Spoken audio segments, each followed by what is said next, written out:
Bonsoir à tous et bienvenue dans le journal. Ce soir, deux invités dans notre journal. Maryse Lupon, conseillère municipale en charge des seniors de la ville de Cayenne. Nous allons parler des Jeux solidaires des seniors qui aura lieu donc le samedi 30 mai au foyer Galmo. Et puis nous allons aussi parler d'une conférence très importante pour nous en Guyane, conférence débat sur les plantes médicinales. Là, le rendez-vous, ça sera le 4 juin. Notre deuxième invité, c'est le chargé de communication du parc amazonien, Jean-Maurice Montout, sera avec nous également ce soir pour parler de la 7e édition du marché artisanal du Maroni qui aura lieu le samedi 6 juin. Nos deux invités juste après le journal. À tout de suite.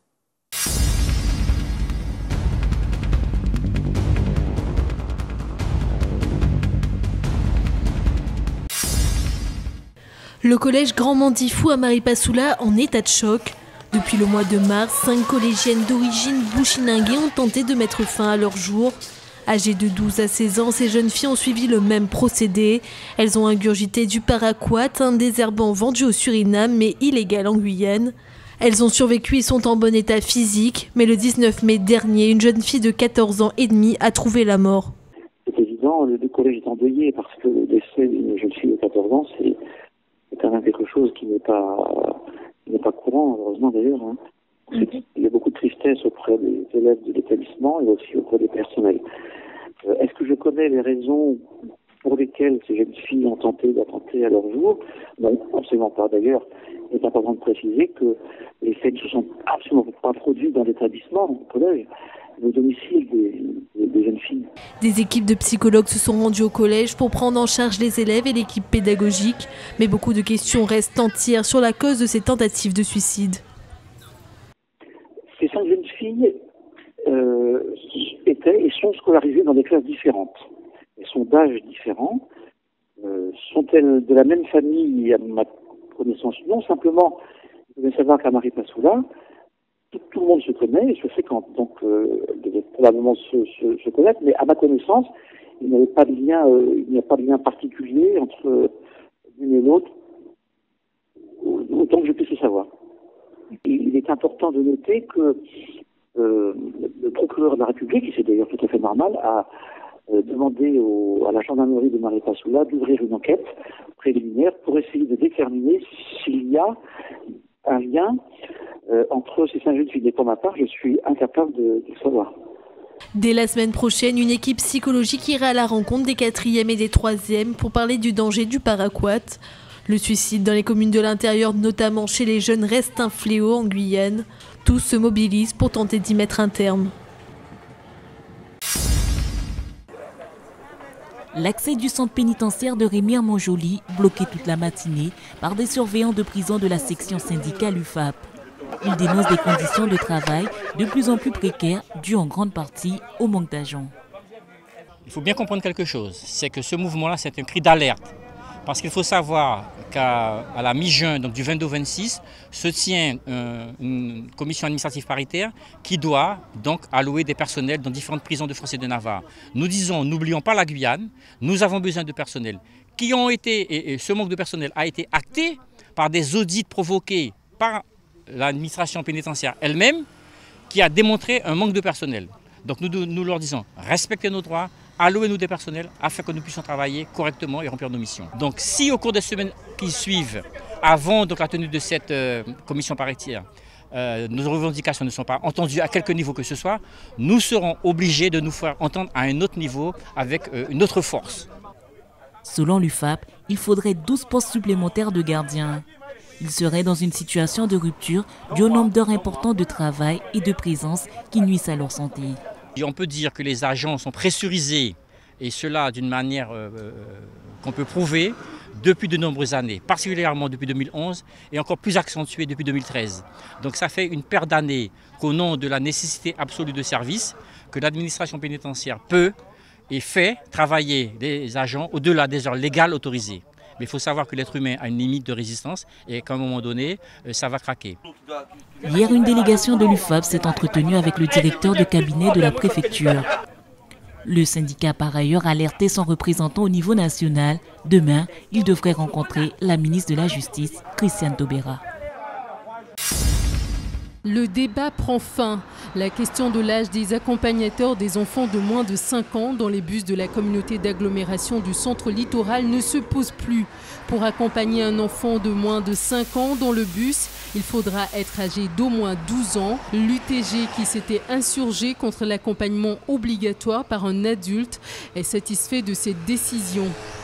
Aujourd'hui, nous avons vraiment voulu sauvegarder le panier de la ménagère. Nous connaissons aujourd'hui la situation économique de la Guyane et aujourd'hui les parents, mères de famille, pères de famille, je pense qu'ils ne sont pas dans l'organisation optimale de façon à ramener leur enfant chaque matin parce que nous connaissons comment le retard à un poste de travail peut engendrer des conséquences. Donc nous, c'est pour cela que nous avons contesté cette décision.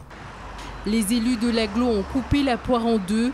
Exit l'accompagnement obligatoire par un adulte prévu par la Régie communautaire des transports. Non également à la première proposition de l'UTG, celle de permettre aux enfants de 5 ans d'accompagner leurs petits frères et sœurs. L'âge minimum requis pour accompagner est donc de 12 ans. Une décision accueillie de façon mitigée par le public. Parce que les enfants n'obéissent pas aux autres enfants. Oui. À partir de 12 ans, ils disent aux grands frères « Ah, tu n'es pas mon père, tu n'es pas ma mère ». Alors, je préfère accompagner par les adultes. Je pense que dans l'idéal, en théorie, ce serait préférable que ce soit des adultes qui accompagnent les enfants. Ceci étant, je pense que dans la réalité, ce n'est pas toujours possible. Donc s'il y a un grand frère ou une grande sœur, un cousin, une cousine qui est en possibilité de le faire et qui est suffisamment responsable pour le faire, je comprends qu'il y ait certains parents qui acceptent ça. Je pense que c'est peut-être une bonne chose dans la mesure où c'est une question de maturité. Donc le frère ou la sœur de 12 ans, enfin, la personne qui accompagne l'enfant, si la personne est mature, qu'est-ce que je peux dire, c'est tant mieux. À peine 10 minutes d'attente et Bernard est reçu par un médecin. À l'occasion de la journée de prévention et de dépistage des cancers de la peau, le centre hospitalier André Rosemont de Cayenne a proposé gratuitement de se faire examiner ce matin. Petit questionnaire et vérification de la peau, un examen rapide qui reste nécessaire et important. C'est important de se faire dépister parce que plus on prend en charge les cancers de la peau tôt, moins il y a de complications ensuite. Alors on regarde différents types de lésions qui peuvent orienter vers un cancer de la peau. Ça peut être le mélanome, donc le cancer qui se développe aux dépens d'un grain de beauté. Ça peut être d'autres types de cancers moins agressifs, comme des boutons, parfois croûteux, parfois ulcérés, qui ont tendance à saigner facilement et qui ne cicatrisent pas spontanément. Pour Bernard, tout va bien, mais il est nécessaire de faire ce test régulièrement. Comme lui, une 50aine de personnes sont venues ce matin se faire dépister. Cette journée est l'occasion pour beaucoup de faire cet examen. J'ai vu hier sur le journal qu'il y avait une journée de dépistage du cancer de la peau. Alors, c'est l'occasion de faire un point et un bilan, c'est tout. Le dépistage reste encore peu pratiqué, mais il est indispensable. Chaque année, en France, près de 80 000 cancers de la peau sont diagnostiqués. L'économie sociale et solidaire est au cœur des préoccupations du groupe Diversité. La première rencontre Diversité a débuté ce matin. Elle a rassemblé des associations, des sociétés coopératives d'intérêt collectif, des mutuelles et des banques coopératives. Nous avons souhaité montrer ce qu'on est en capacité de faire au niveau de la Guyane pour développer l'économie sociale et solidaire. Aujourd'hui, notre groupe est un groupe qui a été créé il y a quelques mois, mais nous avons des projets et nous avons surtout un parcours qui nous a permis d'arriver jusque-là. L'économie sociale et solidaire, c'est vraiment un modèle économique pour l'emploi pour demain. L'économie sociale et solidaire est basée sur 4 principes essentiels: la gestion démocratique, l'utilité collective ou sociale du projet, la mixité des ressources et, dernier point essentiel, la non-lucrativité individuelle. Notre activité tourne effectivement autour de l'économie sociale et solidaire parce que au niveau du groupe, tous les dividendes qui sont actifs sont réinvestis au sein de la structure pour consolider les moyens du groupe. La première rencontre diversité se poursuit demain à la cité administrative régionale. Les participants réfléchiront sur les moyens de créer un pôle territorial de coopération économique en Guyane. 6 lycéennes et collégiennes ont reçu hier un prix à l'issue du concours de la résistance et de la déportation. Toutes ont travaillé durant l'année sur les thèmes des camps nazis, le retour des déportés et l'univers concentrationnaire. Vecteur essentiel de transmission de la mémoire, le concours national de la résistance et de la déportation offre aux élèves l'opportunité d'approfondir leurs connaissances sur certains aspects fondamentaux de l'histoire de la Seconde Guerre mondiale. On a appris que les combattants se sont battus pour la France et qu'ils sont morts au nom de l'honneur. Que c'était vraiment atroce ce qu'ils ont subi. On a un peu plus approfondi ce qu'on a appris au collège, ensuite au lycée. Et voilà, on a vu on a plus vécu ce que les autres ont vécu. La déportation des Juifs a été un des sujets que j'ai particulièrement aimé en histoire. De savoir que ces Juifs, surtout avec l'histoire des Juifs qui se sont retrouvés détruits pour l'antisémitisme des nazis. Organisé une fois par an dans toutes les académies, le concours de la résistance et de la déportation est une institution. L'occasion pour les élèves de réfléchir à la dimension civique de ces événements.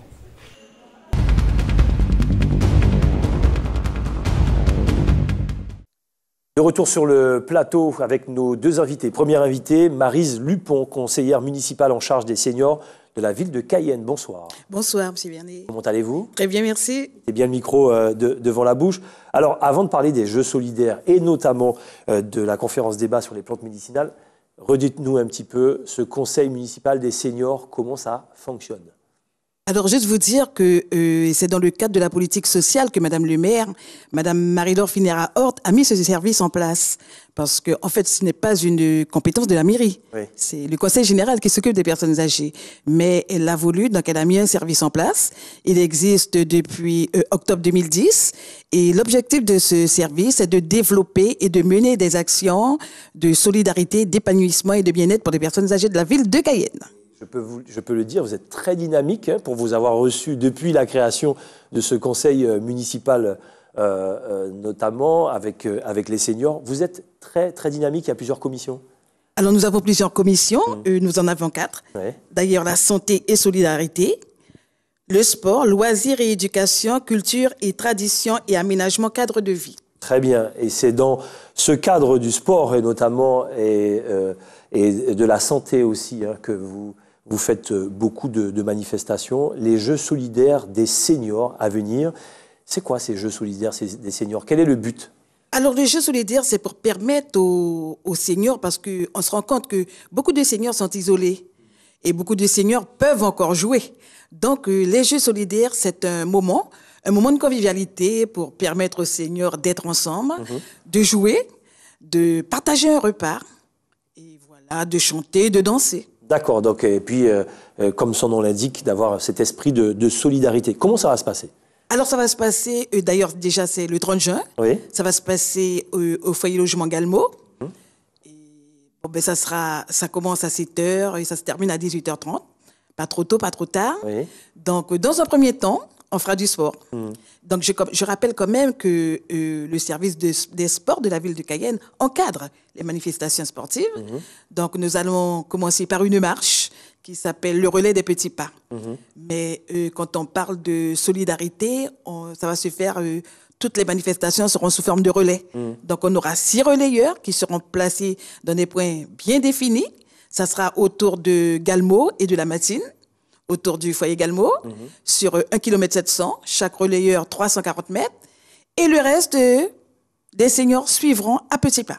Alors, quand vous dites les seniors, on parle du foyer Galmo, mais ça s'adresse à qui? Qui peut venir faire ces Jeux solidaires des seniors? Alors, d'abord, vous dire que nous avons nos seniors à nous. D'accord, très bien. Donc, ils sont inscrits sur une liste. Ils sont déjà inscrits. Ils sont déjà inscrits. Donc, à l'heure où je vous parle, nous avons 600 inscrits. Donc, ils sont d'abord concernés, ils ont reçu leur invitation, ils ont été appelés pour certains parce qu'ils ont des difficultés pour leur courrier. Oui. Donc, ils ont été appelés, ils ont été invités. Donc, ça va être énorme, cette histoire. Et, nous sommes à la 2e édition, donc l'année dernière, ça s'est très bien passé. Les seniors en redemandent. Donc, très bien. Nous serons encore là. Et en fait, pour chaque discipline, il y a un règlement. Donc, ils ont pris connaissance du règlement. Donc, certains viennent tout simplement pour passer un moment et d'autres vont jouer. Très bien. Alors, on ne va pas rentrer effectivement dans les détails, mais du sport, de la danse, du chant, du Scrabble et le conte également. Hein.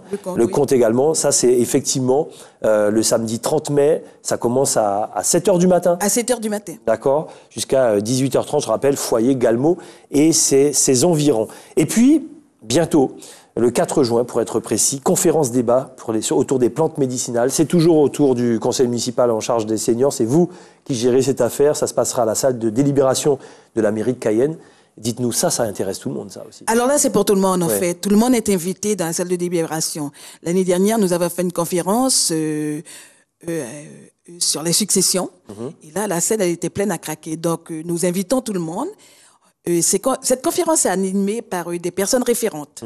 Donc, Mme Chocholi Juliana, que tout le monde connaît. Gabriel Laborieux, dans son jardin, qui va prendre ses plantes. Et Mme Olga, sans souci. D'accord, très bien. Donc, on pourra aller dans le jardin de Mme Laborieux Non, mais parce que ça se passe dans la salle de libération. Oui, c'est vrai.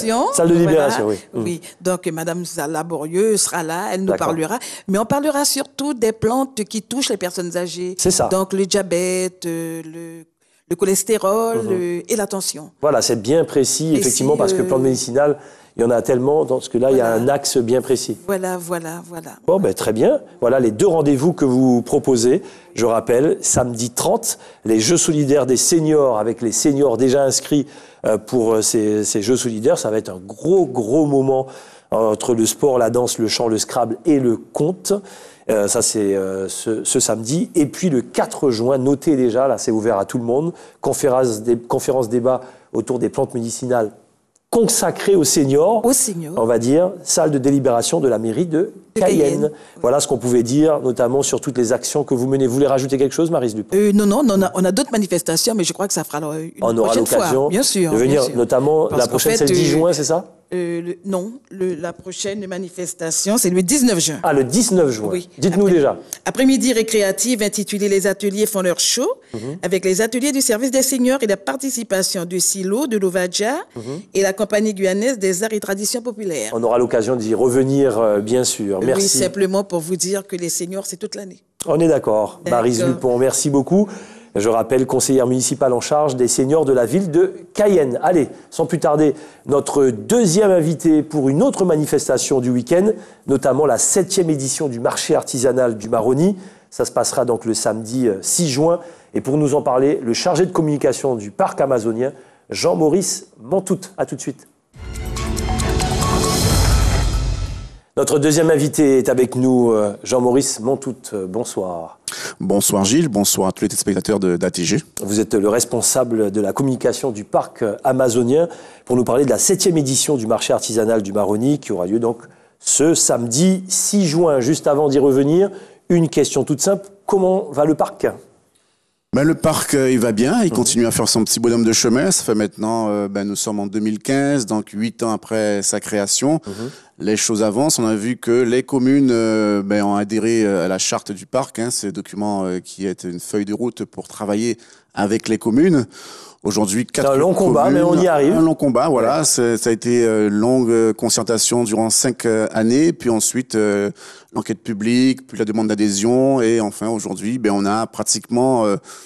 on attend encore l'officialisation de l'adhésion de Camopi, mais en tout cas aujourd'hui, on a pratiquement 4 communes sur 4 qui ont adhéré à la charte. Qu'est-ce qu'on peut dire, avant de parler de la 7e édition du marché artisanal, aux téléspectateurs lambda qui n'ont pas suivi de près cette charte, pourtant même si les médias en ont parlé, mais il y a eu beaucoup de choses de dites. Qu'est-ce qu'on peut dire aux Guyanais sur le parc, le but de cette charte et le pourquoi de cette communication que vous faites depuis de nombreuses années déjà? La charte, si vous voulez, c'est un contrat qu'on signe avec les communes, un contrat pour permettre d'avancer sur des projets. C'est une espèce, la charte, c'est un espèce de menu dans lequel les communes vont choisir un peu les éléments qu'elles veulent voir se développer sur leur territoire. Donc c'est un travail en commun où des fonds donc seront alloués pour ces différents projets, où on va faire intervenir de différents partenaires, que ce soit les collectivités locales comme la région, enfin bientôt la collectivité unique, et puis des services de l'État. Donc c'est une mise en travail en commun, quoi. Le parc reste un outil au service, à disponibilité des communes du territoire. Voilà, c'était bien de le dire ce soir pour que les choses soient claires. Une fois que tout le monde a signé, la suite? La suite, c'est la convention d'application. Ça veut dire que chaque commune, c'est bien sûr, on va adapter aux besoins des communes. Ça va pas être un menu qui va être le même dans toutes les communes. On va adapter selon les besoins des communes. Donc, la convention d'application qui va être donc la mise en phase action des différents projets. Ce sera sur Maripasoula, on est en train de mettre sur pied cette convention d'application. Sur Papaichton, sur Saül, c'est pratiquement fait. Donc, on va avancer. Et puis, sur Camopi, on verra on va commencer à discuter avec le maire pour voir un peu qu'est-ce qu'il veut voir mettre en avant pour sa commune. Voilà, on a profité de votre présence pour en parler, puisque ça fait, bien sûr, l'actualité du moment. 7e édition de marché artisanal du Maroni, samedi 6 juin. Expliquez-nous un petit peu comment tout ça se met en place. Alors, le marché existe depuis, donc c'est la 7e édition, donc depuis 7 ans maintenant. C'est un rendez-vous pratiquement incontournable pour la commune de Maripasoula, puisqu'il rassemble les producteurs en général, les artisans. Aujourd'hui, de plus en plus de producteurs agricoles participent à ce marché. C'est pour valoriser un peu la production agricole, les produits agro-transformés. C'est l'artisanat également, donc mettre en valeur les artisans, mettre en valeur les savoirs, les savoir-faire. Et puis aussi, la tradition culinaire également, qui est mise à l'honneur au cours de ce marché, la gastronomie locale. Donc c'est un rendez-vous attendu par les personnes qui habitent cette commune de Maripasoula. Et puis c'est une manière aussi de mettre en valeur la commune, d'attirer un peu les gens de l'extérieur. Voilà, toute la Guyane puisse... Toute la Guyane, voilà. Alors on sait que les moyens sont limités, il n'y a que l'avion aujourd'hui, ou alors la pirogue depuis Saint-Laurent-du-Maroni. Heureusement que tout est rentré dans l'ordre pour les avions. Voilà, mais voilà, on a un peu de chance. Donc il faut saluer quand même notre partenariat avec Air Guyane, qui nous permet aujourd'hui d'avoir une offre qui peut être alléchante. C'est une offre à partir de 125 €. On peut passer un week-end, donc du vendredi au dimanche à Maripasoula. Alors sur place, est-ce que tout le monde peut trouver son bonheur ? Alors, est-ce que des fois il faut venir aussi avec son hamac Aujourd'hui, il y a une 50aine de places en hébergement de différentes sortes, que ce soit d'hébergement hamac ou lit, donc en hôtel ou autre, donc ils sont disponibles. Donc on sait que la capacité d'accueil n'est pas extraordinaire, mais elle existe quand même, entre 50 et 100 chambres disponibles sur tout le territoire de Maripasoula. Après, il y a des gens qui accueillent. Après, il y a des gens qui accueillent à domicile. Et puis voilà, et puis aussi les prestataires locaux qui jouent aussi le jeu en faisant des circuits découvertes. Voilà. On aura par exemple le Sogo Bayasoula, c'est un très beau saut, donc à voir. Il y aura aussi Sossonel, Nouveau Wakapu, donc voilà et puis une découverte donc aussi. Donc ça sera l'occasion. On vient. Au-delà du marché, enfin ça fait partie du marché artisanal, c'est la découverte. Voilà. Il y a un package, il y a une agence qui joue le jeu aussi avec nous, c'est l'agence, on peut la citer, Top GF. Voilà. On va sur le site du parc amazonien ou sur le site de l'office de tourisme de Maripasoula. On prépare son voyage. Et ensuite, donc on a à partir de 125 €. Après, si on veut plus de confort, ça peut aller un peu plus haut. Voilà. Et puis ensuite, on se rend sur l'office de tourisme pour préparer un peu sa journée découverte, parce qu'il y aura le marché le samedi matin, l'après-midi, donc les gens peuvent aller faire autre chose, ou le dimanche matin s'ils restent tout le week-end. Et donc, on aura par exemple une découverte du bourg, une découverte historique du bourg de Maripasoula, parce que le bourg de Maripasoula est chargé d'histoire aussi, on ne le sait pas beaucoup, mais il y a un peu cette stratification des quartiers qui correspond aussi à l'arrivée des différentes populations qui composent le bourg de Maripasoula. Donc c'est une découverte vraiment très agréable. Comment vous avez vu évoluer ce marché artisanal? On est à la 7e édition. Est-ce que chaque année, il y a de plus en plus de monde? Est-ce que chaque année, vous proposez des choses supplémentaires? Alors effectivement, chaque année, il y a de plus en plus de monde, parce qu'on était parti au départ avec une quarantaine d'exposants. Aujourd'hui, on a presque à 100 exposants. L'an dernier, il y en avait 80. Aujourd'hui, il y en aura encore plus, puisqu'on attend aussi des artisans, des exposants qui viennent des communes voisines, Papaichton, bien sûr, qui fait aussi partie du territoire du parc. Mais au-delà du territoire du parc, il y a aussi des communes de Grand Senti, avec des artisans qui viendront de Grand Senti, mais aussi d'Apatou. Et on fait venir également des artisans de Camopi, donc de l'autre côté de la Guyane, sur l'est guyanais, de Camopi-Trois-Sauts, qui viendront aussi pour exposer, pour vendre leur production. Toute l'influence de l'Ouest, ici même, pour cette 7e édition du marché artisanal. Donc effectivement, ça s'organise, tout ça, Et toutes les infos sur le... Toutes les infos sur le site du parc amazonien. Bien sûr, c'est la commune de Maripasoula aussi qui organise avec nous. On accompagne un peu la commune de Maripasoula. Donc, sur le site de l'Office de tourisme de Maripasoula, qui est aussi un partenaire donc, de ce marché artisanal. Et puis, sur différents sites d'actualité que l'on connaît sur la Guyane. Voilà, et puis sur notre Facebook, bien sûr, le Facebook qui est très animé. Voilà, renseignez-vous avant d'y aller tranquillement. On y va en amis, là, on y va en groupe pour prendre du plaisir, notamment pour cette 7e édition. Bien sûr, il y aura, lorsqu'on va dans le marché, vous n'avez pas oublié cette fameuse animation culturelle où on pourra voir... Voilà, effectivement, il y aura des artistes qui vont animer pendant toute la journée ce marché artisanal. Des artistes traditionnels comme le groupe Anguifushi avec les danses Awassa et Songé, mais aussi la musique un peu moderne, la leke et puis le reggae. Il y aura également Prince Colony qui va clôturer un peu ce marché artisanal. Un artiste mondialement connu aujourd'hui. Qui n'est pas que connu en Guyane, mais effectivement... Il y aura David Kanya, donc, qui est l'artiste Wayana, qui fait aussi qui est local. Alors je rappelle que ce marché artisanal sera sous le thème de terre et saveur, parce que encore aujourd'hui la majeure partie de ce que consomment les gens de Maripasoula est produit localement, c'est produit de la terre. Voilà, que ce soit une poterie, que ce soit une vannerie, donc ce sont des produits naturels de leur environnement qu'ils exploitent, qu'ils travaillent et ensuite qui vous font partager ou que vous pouvez acquérir. Et puis la cuisine également qui fait partie des productions agricoles locales. Tout est produit localement. Que ça soit pour faire de la pâte d'arachide, les arachides, le manioc, et tout ça, c'est produit localement. Donc, il y aura des démonstrations d'ateliers du couac et d'ateliers aussi de tapioca. Voilà, donc tout un ensemble de choses que les gens pourront découvrir sur Maripasoula. Voilà, c'est le samedi 6 juin, donc c'est samedi prochain. Donc, ne ratez pas cette 7e édition. Et nous allons emmener nos caméras d'ATG pour vous montrer tout ça également. Jean-Maurice Montout, merci beaucoup. Merci à vous. Et puis rendez-vous à Maripasoula. Alors, je donne rendez-vous à tous les spectateurs d'ATG sur le 6 juin, donc à Maripasoula, une occasion unique de découvrir la commune de Maripasoula et de voir un peu toute l'artisanat, toute la richesse culturelle de Maripasoula. Ça sera l'occasion. Jean-Maurice Montout, je rappelle, responsable de la communication du parc amazonien. Voilà, c'est comme ça qu'on se dit au revoir pour se donner rendez-vous demain, dans quelques instants, le journal de TF1, suivi de Dom Laquezotte, présenté par Dominique Nugent. Excellente soirée sur ATG, à demain.